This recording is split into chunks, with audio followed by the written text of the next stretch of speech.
This is so strange. I'm coming to you from Arts West. My name is Matt Wright. I'm the artistic director here, and welcome to Replay Live. Over the summer, we started a series called Replay, which is designed to take a second look at work that we've done in the past and the artists who have made the work, and to do a deep dive into their creative process. And so we're going to do that tonight with a show called A Very Merry Kraken Tea Party. And I hope everyone who's joining us has seen the show. If you haven't, you can still see it. It's available to stream. And Very Merry Kraken Tea Party is an all-new digital holiday mini musical sequel to the Last World Octopus Wrestling Champion, which is a world premiere musical we did last year. So tonight, we're going to meet the people who made that magic happen. I would like to invite to the virtual stage the incredible Justin Huertas. Oh, I'm here. Hey, you. We did it. I made it. You made it. And you have an incredible scenic design going on behind you. I do. I have Christmas colors. Here's the title of the show. Love that. Very Merry Kraken Tea Party is clearly based on the characters from the Last World Octopus Wrestling Champion, which was one of the most incredible experiences of my life, was getting to work with you on that musical. And it's a story that we've told many times, but I thought it would be valuable in this moment to just share a little bit about where the original show came from before we start talking about the sequel.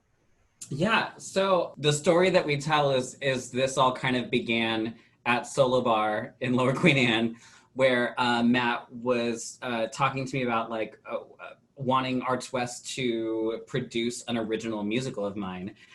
So I pitched two musicals. And Matt chose the weirder one that kind of basically I was looking for some fun Seattle mythology that I could kind of do my own spin on. And so I remembered when I was a kid having a myth that I had heard that Galloping Gertie, the collapse of the Narrows Bridge, was caused by the giant octopus that lived in the Puget Sound. So of course I just started on a Google spiral through just that octopus, Seattle. And then it led me to the World Octopus Wrestling Championships, which was a real thing that actually happened, where people would come from all over the world to compete to wrestle the heaviest octopus out of the water. And whoever wrestled the heaviest octopus would win a trophy. Obviously that competition doesn't happen anymore for many, many reasons. But I wanted to kind of take that and find my own story to just kind of branch off of that real history. After working with Karina Lapid-Munter, who plays the title role of the show, after working with her on a few projects, I was just oh, I want to write this for you. And what that meant is I got to write a Filipino family as the center of a hero myth story. Amazing. It's funny that you now say that of the two pitches, we chose the weirder one, because to be clear, the other pitch was for a horror movie slasher musical. We all knew, whatever, you included, whatever pitch you came with would be something that would be seemingly unproducible, wildly imaginative, and hands down worth it no matter what it actually was. So it may have been the weirder in some ways, but I would argue not in others. Let's meet the 5 human beings who populated the stage in that super weird musical called Last World Octopus Wrestling Champion. Hey. Why don't we popcorn real quick and just say what your name is, what your pronouns are, and who you played in both of these shows. Christian. It's me. Hi, Christian Quinto, he, him, and I played Todd in Last World Octopus Wrestling Champion, and I played Todd in A Very Merry Kraken Tea Party. Popcorn to Portia. I'm Portia, she, her, hers. I play Nia and Nia. Boom. Right. Hello, my name is Rachel Gayer-Mafune. I play Lee, and I play Lee in everything. Lee. Karina. Hey, I'm Karina Lapid-Munter, Sawadee Ka, and I played Grace and Grace in the Last World Octopus Wrestling Champion. I love that. And I'm Tyler Rogers, he, him. I played David. Nice. Welcome, you all. It's been such a joy this month and last month to see you all again after we did the original show. So before we get into talking about Very Merry Kraken Tea Party, I wanted to check in with you all and just see what some of your reflections are on the original production. Because it, as Justin suggests, it's a weird show. And we made it weirder because we got into the workshop and rehearsal room with you all, and we were like, there are no props. The first question that came out of everyone's mouth was like, who plays the octopus? When are we gonna see a weird clamshell person?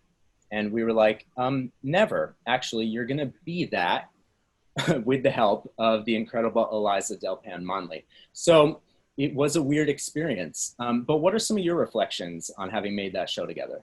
I mean, for me, truly, it was a dream come true. I remember watching Lizard Boy at Seattle Rep and wanting to work with Justin because that was the first time seeing myself on stage. And I talked to Sheila Daniels. I was like, hey, Sheila, can you get me a meeting with Justin? And it never happened, but that's okay. But Last World Octopus Champion was also my first new works show, and working at Arts West, doing that show was also amazing. So thank you.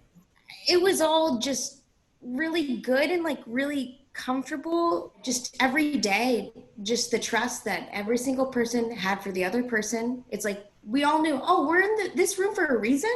We all got each other and we all trusted each other. It was great and fun. Love it. It was very much so like, I always felt like I was on an adventure. I always felt like I was a part of the creative process. I never felt shut out of the creative process, which happens a lot, I think. There was a lot of laughing. It was one of those things where you kind of just keep moving and keep going, and you're like, okay, we're changing this, we're doing this. And then when it opened, it was like, yo, we really was sea creatures. I feel like my experience was very different because I played a character that was pretty much me. I just had to bare my heart to strangers every night and about something that's so personal and so close to me, my own daughter. My favorite thing was just watching them do anything that they were asked of and to do it brilliantly and to do it honestly. I'll never, ever forget the process. I will never, ever forget this whole experience because it was one of the most magical things I've ever been a part of. Thinking about how it felt to be in the room at rehearsal made me really emotional after it was over, like at the start of this pandemic, and thinking of like what it was like to be around active human bodies who we were all so invested. And so we built that thing in that room out of the bones that Justin gave us and built this beautiful piece. And I think that can happen anywhere. I really, really wanted this to be a story about a mother and a daughter. And I don't presume myself to know the experience of a mother. Karina and I just like went to lunch and I just asked her questions like, what was it like dropping off your daughter at college?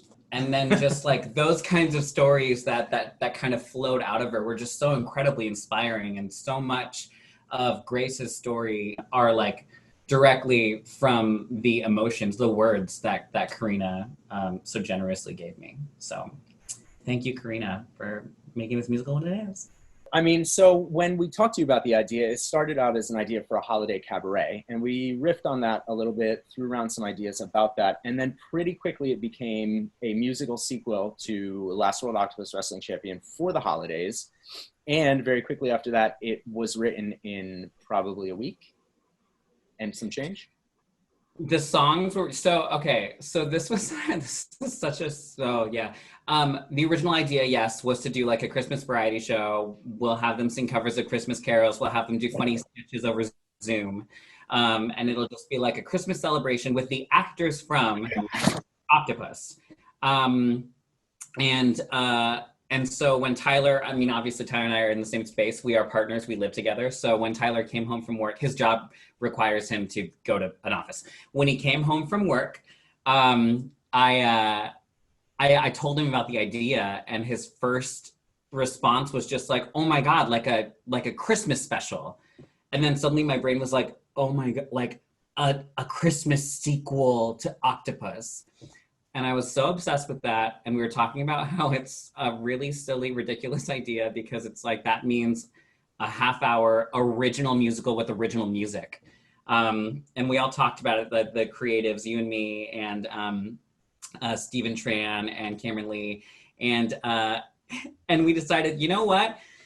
if I think I can do it, I should just go for it. In the timeline that we have, because this was in like early October, maybe end of September or something. In the time that we have, this means for Steven to be able to do his music work, I need to have the songs done in a week. In order for us to prep for teaching the actors and then making creating all of the shot list, all the things needed to film this thing, we'd need the script in 2 weeks. And I was just like, yeah, let's do it. Because Matt and I are always just saying yes to these kinds of like wild ideas that probably shouldn't happen, but we want them to happen anyways.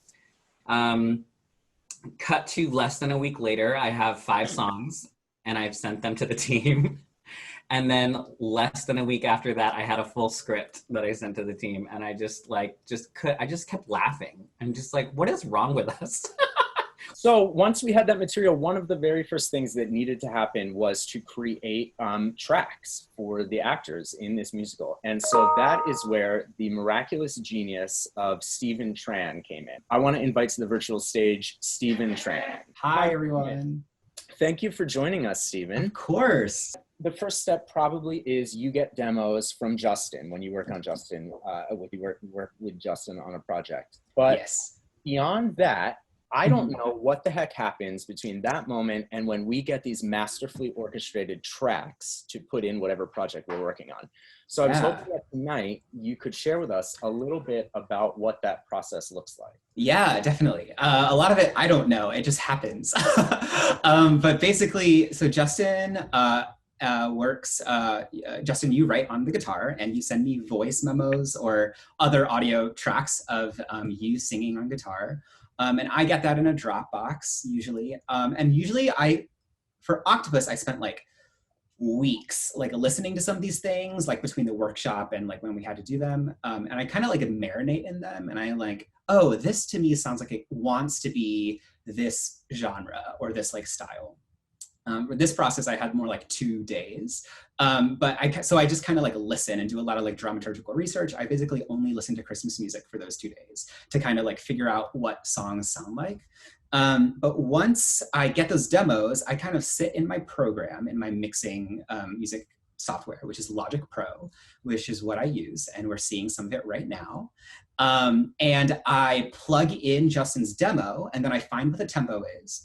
And then sometimes I create like a piano accompaniment that goes on, but more often than not, I find like a beat or a synth or something that feels more right. And from there, it kind of develops into a jazz swing number for the underwater song, or develops into orchestral ballad for the finale, or develops into a prog rock song for the opening number. And I can't really explain how that happens. It just works like this. Always. And then a global pandemic happened. And suddenly Christmas is tomorrow. A family that always stayed so close together now find themselves very far apart.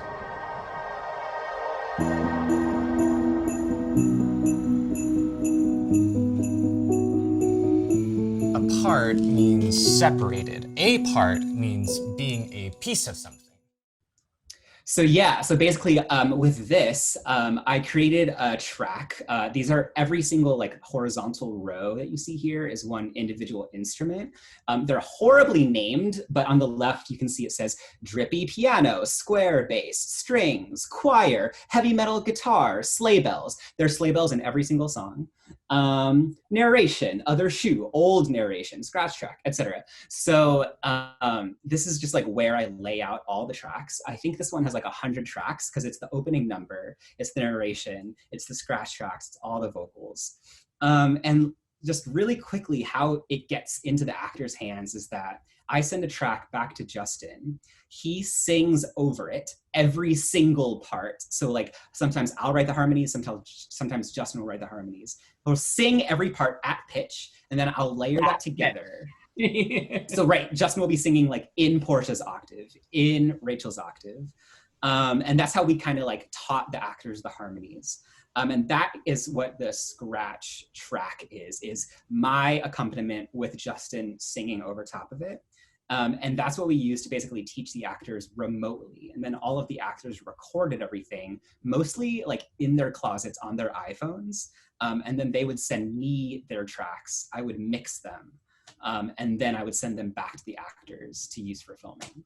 And something that was really consistent with my work in Octopus that has continued here is that I'm really interested in bringing like commercial studio sounds into the musical theater world. And so Octopus was all about the electronic sounds, and that's even more true for Kraken Tea Party. And so the first number really sounds like a prog rock song, I hope. And then the last song like really sounds like an orchestral ballad, which I think we were successful at. But that's what I did. Oh, this is another clip. This is Snowfall. There's a lot of tracks here, as you can see. Yeah, this is what my life looks like, is staring at this gray box with squares and waveforms. That's amazing. I've been curious to know, because I've heard your work before, obviously, but aside from figuring out how to do this so quickly, I mean, I don't know how it was really quick. I don't know how that compares to other projects that you've worked on, but did you learn anything new in the process or figure anything out that you didn't know before? In this process specifically, yes. This was my very first time working on something or on like a virtual pre-recorded performance that was like narrative like this. And so one of the jobs I also did in collaboration with Cameron, who edited everything, was the audio post-production, something I've never done before, because all of the actors filmed in different places with different amounts of background noise. And so it was a challenge to make sure that all the levels were the same, that they sounded like they were in the same space, that the white noise was the same. So that's something I'd never done before until this process. So me and Cameron Cameron sent me all the audio for the dialogue, and then I would mix that in addition to the underscore I was writing, and then tag that onto the end of the song I created. So basically, like over the course of like the 4 days before the virtual performance got released, it was like me and Cameron sending each other just like various audio files and video files to make sure they synced up correctly. So yeah, this is my first time working with pre-recorded dialogue. It was my first time. The song Other Shoe was my first time also doing like pop vocal production with like a lot of like layers and harmonies that you can hear in there. And so yeah, I learned something every single project. I kind of pushed myself to do something new and different. And this process was definitely not an exception to that. That's amazing. Well, if you're watching this at home and you haven't seen Kraken Tea Party yet, I would encourage you obviously to do so, but watch it one time and just pay special attention to the orchestrations if you can, because they're so rich and so glorious. Things that made me laugh.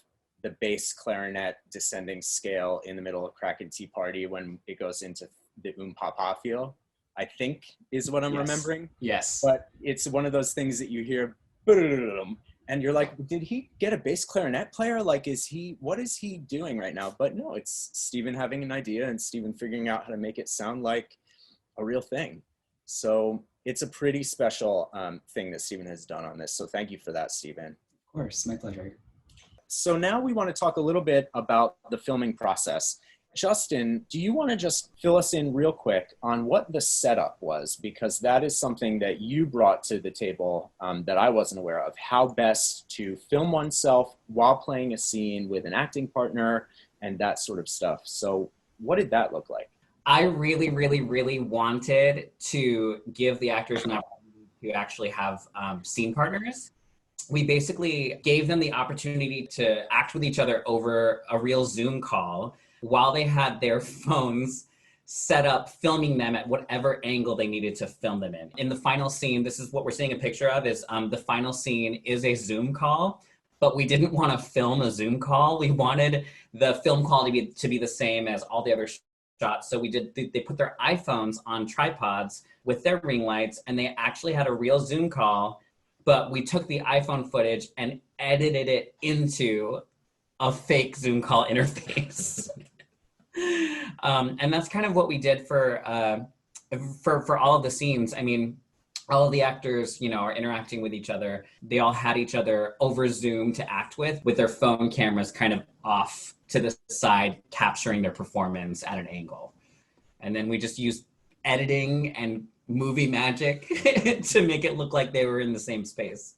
I already don't get to spend Christmas with Mom or Kuya Todd. What if the test comes back positive?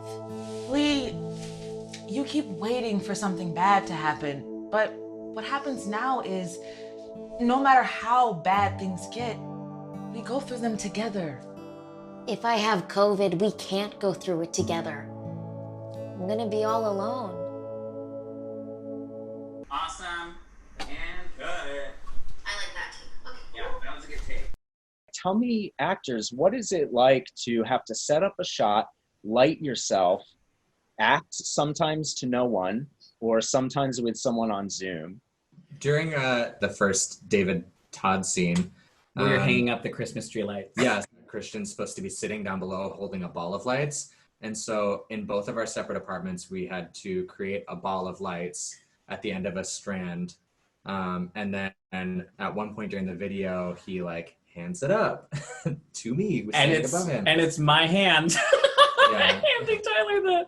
Yeah, and like trying to create the right amount of tension to be a ball of lights being held by someone off camera was ridiculous. Weird things you never think about. Weird things you never think about. Totally. Speaking of us being in quarantine, we did get to have like one in-person shoot because we were able to do it outside. And that was the shot of Portia on the phone as Nia.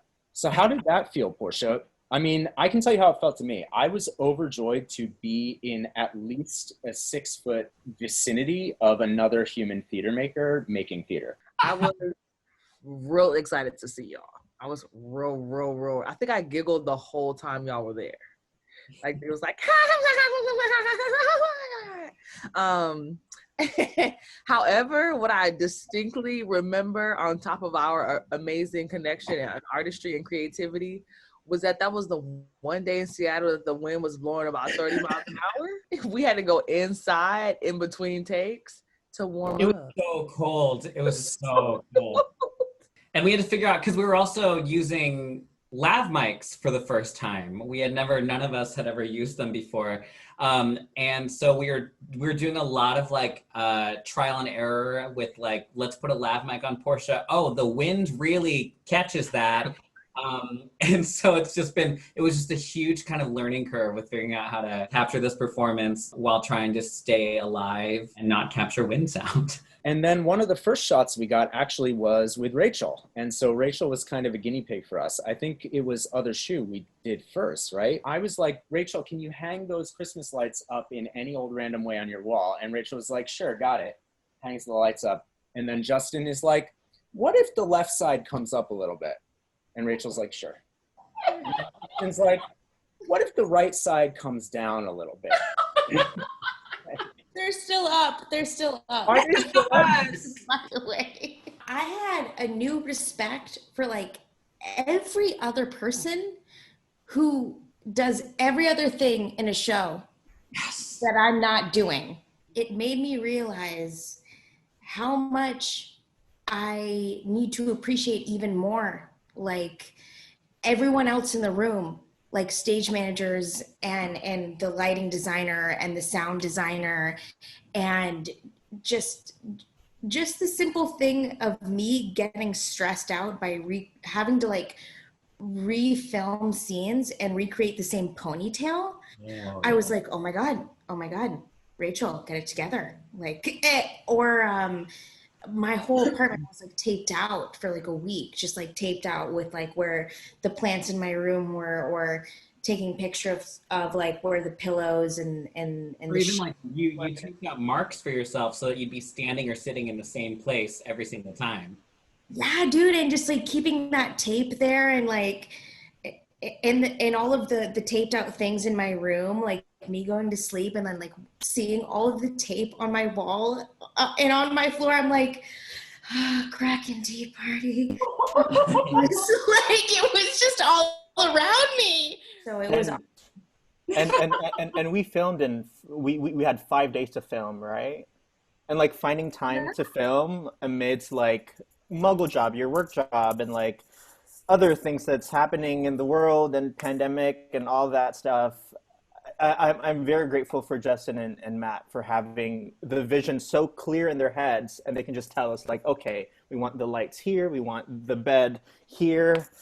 Yeah. Usually you can just focus on acting and like the character and like your performance, but like here it's like also everything else that everyone else does on a film set, on a you know, and in production or anything. Yeah, y'all are rock stars. It was a lot. We asked a lot of you and you all kind of stepped up in a huge way. And for the most part, everyone had a little bit of time being able to play at least one or two scenes with another actor via Zoom. But some of the show you all filmed, you know, in a vacuum, like the title number was just you filming yourselves. Karina had to, I think you did your whole bit just with yourself in Thailand, right? So what was that like, trying to cultivate that energy with just you and your phone? All I had to do was think about these people, came right back. And I just envisioned how I would feel if I actually got to see their faces. It was just like being right back there. So yeah, that excitement was not acting. I was just thinking of them and how excited it would have been just to see them. It was easy peasy. Yeah. I think we were so glad that we were able to have you do that as part of the show. I think I was thrilled. Yeah, it's such a key element of the show. And which is a really good an unexpected segue, actually, because the next thing we're going to talk about is the editing and post-production process. And so the moment that we're talking about, the sequence that we're just talking about with Karina, part of the beauty of that sequence, if you've seen the show, is Karina's performance, but it also had to be incorporated into something else to create a circumstance of a Zoom call that does not exist. And that sort of thing can't really be done without the magic of the editor and production designer. We're going to transition to talk to Cameron, who edited the thing once we got all of this footage from all of these beautiful folks. There they are. Hi everyone. I'm Cameron Lee. I'm Alex Gilbert. Nice to see you. Yes. So I was the editor on this project and production designer, and he did illustration. Yeah. What was it like to work together? I think probably for the first time, I think. Yeah, we've never collaborated on something like this intensely and of this scale. We were talking about this all the time. We had problems we were trying to solve, and we just talk about them while brushing our teeth. Yeah, we really have the pandemic to thank, actually, for the fact that this even came together. It's the first time I've said that, thanking the pandemic. But if that wasn't the case, I wouldn't be working from home. And so us sharing the space as partners and working together during work hours, I wasn't even originally part of the cast and crew when this whole thing started. It came from just being a understanding boyfriend trying to help him problem solve. One thing led to another. And we're so lucky that we had you too, because as we said at the top of this, the worlds that Justin creates in his plays are so crazy. They're based in fantasy, they're based in science fiction, they're based in mythology, and they typically take place in otherworldly places and with bizarre given circumstances. And so what Alex was able to bring to this was that amazing series of illustrations that if you've seen the show, you've seen. Why don't you launch into sharing some stuff with us, talk about the editing and post-production process? Yeah, absolutely. So editing, it was just this absolute whirlwind. Day one of filming to release day was 20 days. Yeah, this kind of absorbed everything for that period of time. This is so wild to see on paper. This is what we did. It's so bizarre. Yeah. As you can see, the last week was so crazy that we didn't even finish crossing off days. It all starts with breaking down into steps. So really the steps started at the shot list, which Matt created before we started filming, which took the parts of the scripts, made numbers and letters for them. And then I took Justin's notes about our shoots, which told us which angles worked and what takes were right. And then I named a bunch of movie files that the actors sent me over the internet and then put them into my editing software, which is Adobe Premiere. Each layer, each row represents a track of video. So like Tyler, Christian's, and Portia's all layered on top of each other and cutting between them. So that was the process for the book scenes, which was fairly straightforward because a lot of the trickery, which made it seem like they're in the same place, happened in the script. It was built into the script. The music videos were kind of the same, but a little bit different. They're a little bit special because of Steven's work. I couldn't imagine anything less than spectacular when listening to it. I have a very visual way of responding to music when I listen to it. So it's really satisfying for me to try to find the visual effects that really accentuate the music and try to express how I feel when I'm listening to it. So it was a process of trial and error, figuring out what works, working with the limitations of the footage we had, because once we shot the angles that we had, those were what we had, and just trying to make it flow and be awesome. The undertow, that was a whole nother thing. That was one of the biggest challenges, was how to represent the undertow, because in the stage version, the lighting work, we had the movement by Eliza Delpin-Monley. When you're working with video, you can't really do that because you have to have all 4 of them on the screen at once. And the screen is only so big. So how are we going to do that? This was a problem I was starting to solve before the filming even began. I had done mock-ups where I lip-synced everyone's parts, and I learned a bunch of things from that. I knew I wanted to color the faces, but it needed to look edgier, it needed to look kind of dangerous. So what we ended up with, the final thing, looks like this. This solution of reversing the lights and the darks. I added a bunch of glow to it, so it gives this like deep sea alien-like feeling. So A Very Merry Kraken Tea Party, the song. This song started, I think in the show pitch, Justin described it as a palate cleanser, something unexpected out of nowhere, unashamedly campy and Christmassy. And listening to it, I just was imagining it all animated in my head, and I couldn't stop thinking about that. So that's what I had to make happen. And that's when I realized I actually need help with the illustrations, because my first thought was to explore like editing stock photos together and stuff. That didn't work. There's not a lot of stock photos of Krakens, believe it or not. So that's where my boyfriend comes in. Maybe I'll turn it to Alex to talk about how he got involved with this show and this song in particular. Yeah, and as I said before, I think I officially came on about 2.5 weeks away from when it actually launched. It started off with some basic storyboarding, some really just simple how things move, how things are interacting, how transitions are happening from one scene to the next. Going to a little bit more complex storyboarding, we see some scenes that you might recognize. You see all these little really crude faces with bubbles around them. That was one of those aha moments where we were struggling for a while to figure out how the video footage of the actors was getting into the illustrations of the background and how that would work seamlessly. And so the idea of this cartoon bubble literally just popped into my head at like 4 a.m. laying in bed. And it clicked, and all of a sudden we had a solution for the different actors flowing in and out of the scene, interacting with each other, getting larger when need be, and floating away as kind of a transition. So this was the first piece of concept art that we showed, and they really liked it. And it was, from that point on, it was kind of just like diving in even further and just trying to get as much done as possible. So here's just some kind of, these are screenshots taken from Adobe Illustrator that I worked in. So a lot of the unglamorous stuff like seaweed and rocks could have been overlooked and we didn't really have to include, but just really brought the scenes together. We also had lots of animals, things you'll notice from the lyrics, like the jellies and the narwhals, seahorses with antlers, which are one of my favorite pieces.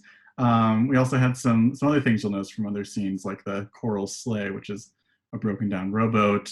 We have our little tire wreath and our sad Charlie Brown seaweed tree with the bobber ornament, which is another favorite of mine. Moving into this, we started putting illustrations into the background and getting the video footage in there and finding ways to make them move, which Cam can talk more about. Yeah, so choosing which elements to make move and how to make them move was a whole thing.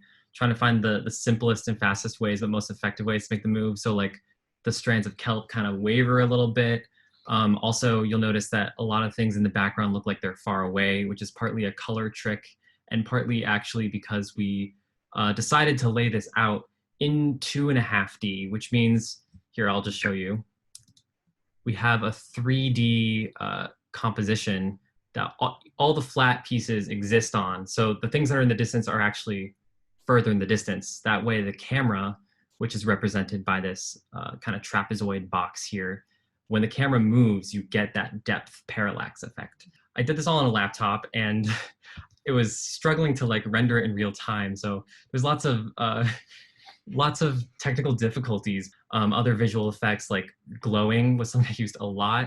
It was a very simple way to just make something look pretty. So light displays and things that weren't as obvious that I knew nothing about before working on this, like the way that I had the bioluminescent plankton escape from the kelp was using After Effects particle simulation tools. But it was really satisfying, like learning how to do those things because I needed a specific problem solved, where if I just looked up a YouTube tutorial without a project to work on, I would have no idea why I would need to know that. There's continuously so many of those moments throughout the whole process.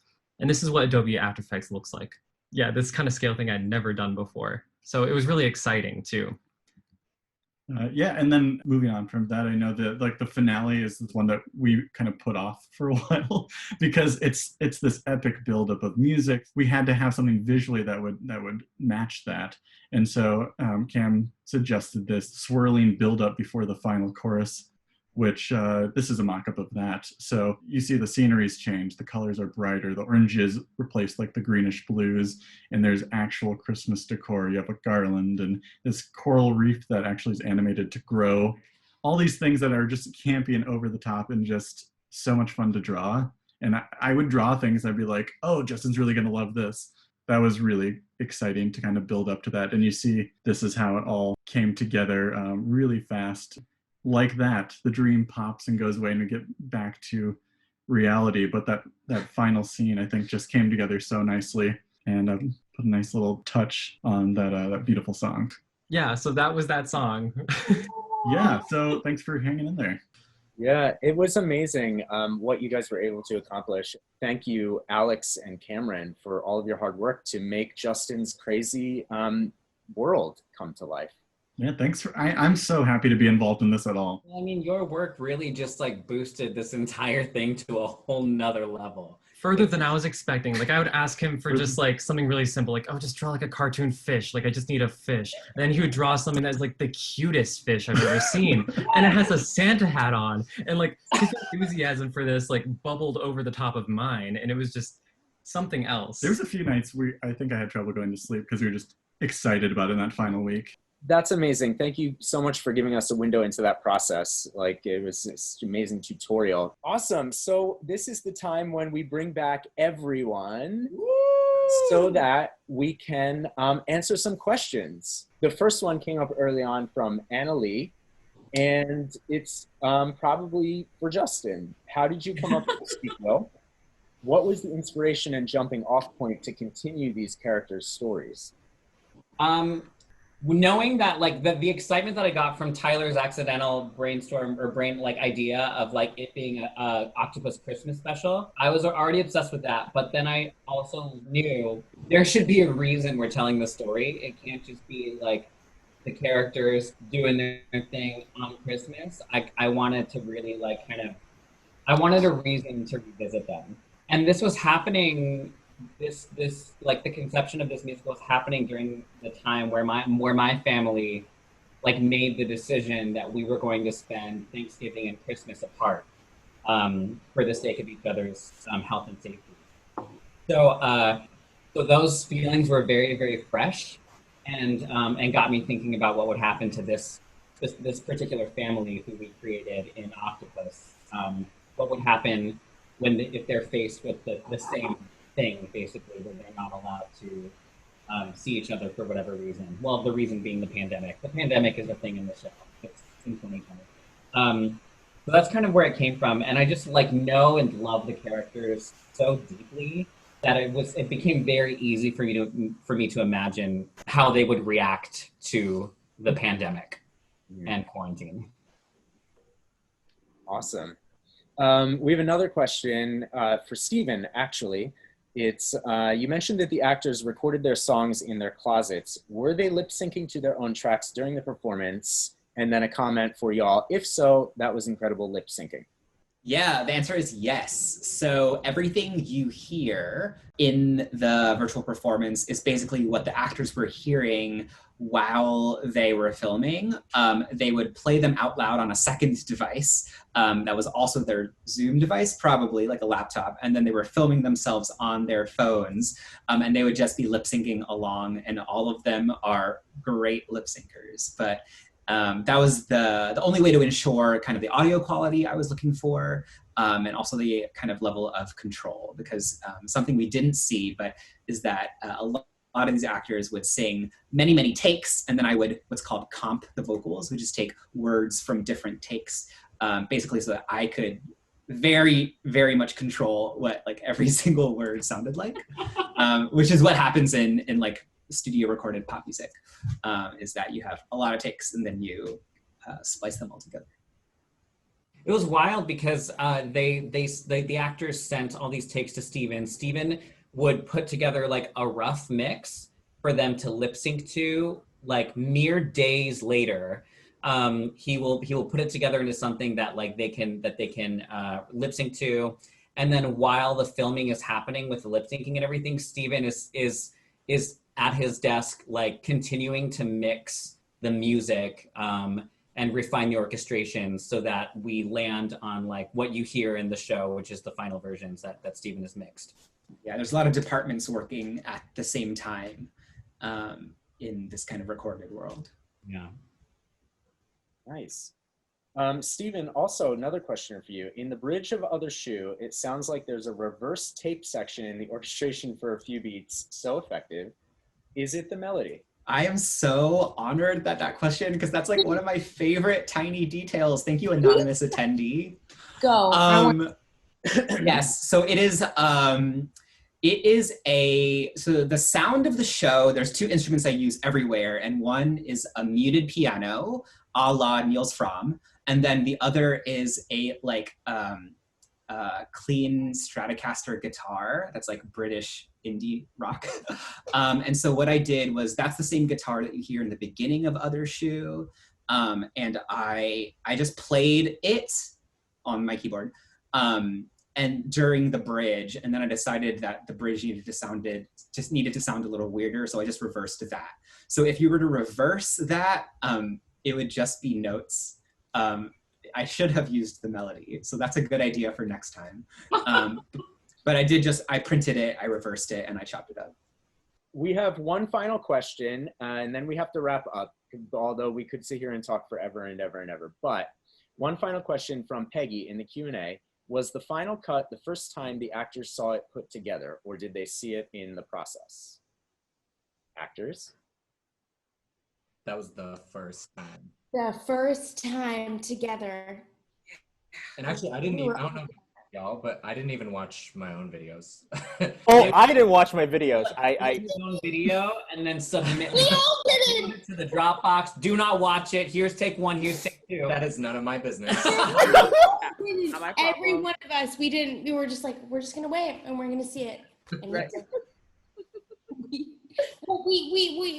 I'll say that we took so many videos that like there was no way we could watch all of the videos that we submitted and that were edited together so graciously and so deliciously.